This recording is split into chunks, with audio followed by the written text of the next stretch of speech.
Hello hi అండి, welcome to lucky channel. ఈరోజు మేము ఫ్రెష్గా ఇప్పుడిప్పుడే చెట్లోంచి ఈ మునగాకు కోసుకొచ్చాము.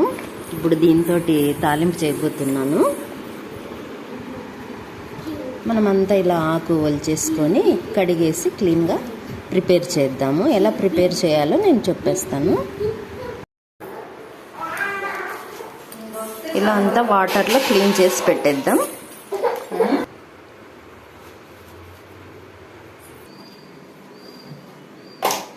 కొద్దిగా కందిపప్పు కూడా వేసి ఉడికిద్దాం. మునగాకులో ఇలా స్టవ్ పైన వాటర్ పెట్టేసాను. అది మరలేటప్పుడు మనము కందిపప్పు ఆకుకూర వేసేద్దాం. ఇప్పుడు ఇవి ఇందులో వేసేద్దాం.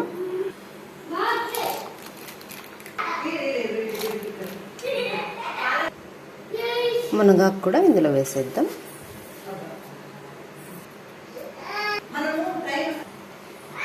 ఒక 10 నిమిషాలు అలా ఉడికించేద్దాం.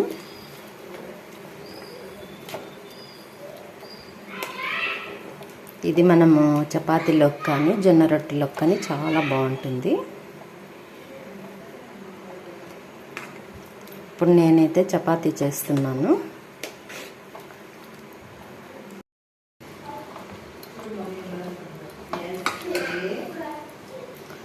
ఒక 10 నిమిషాలు ఉడికించేసాం కదా. ఇప్పుడు స్టవ్ కట్టేద్దాం. ఇది కొద్దిగా చల్లబడ్డ తర్వాత మనం పోపు పెట్టేద్దాం.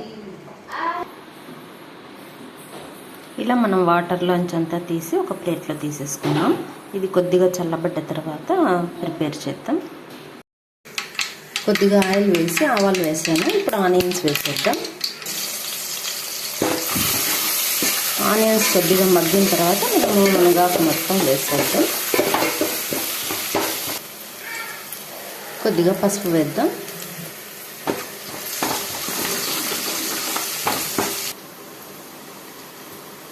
రుచికి తగినంత సాల్ట్, ఒక స్పూన్ కారం, కొద్దిగా ఎండు కొబ్బరి వెల్లుల్లి వేసిన పౌడరు. ఇప్పుడు ఈ ఉడికించి పెట్టుకున్న మునగాకంతా వేసేద్దాం.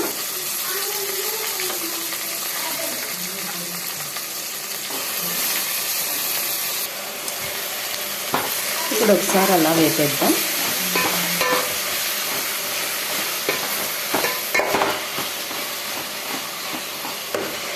ఇప్పుడు ఈ ఉప్పు కారం కొబ్బరి పొడి అంతా కూడా వేసేద్దాం. ఒకసారి అంతా బాగా కలిసేలాగా కలిపేస్తాం. కొద్దిగా తడి ఉంటుంది కదా, మనం ఆకులో ఏం వాటర్ పిండి తీసేయలేదు కాబట్టి కొద్దిగా తడి ఉంటుంది. అది కొద్దిగా తడి ఇదయ్యేదాకా వేయించుకుందాం. రెడీ అయిపోయింది. స్టవ్ కట్టేద్దాం. అంతేనండి, ట్రయాంగిల్ చపాతీ మునగాకు వేపుడు తయారైపోయింది. మనం ఇప్పుడు టేస్ట్ ఎలా ఉందో చూసేద్దాము.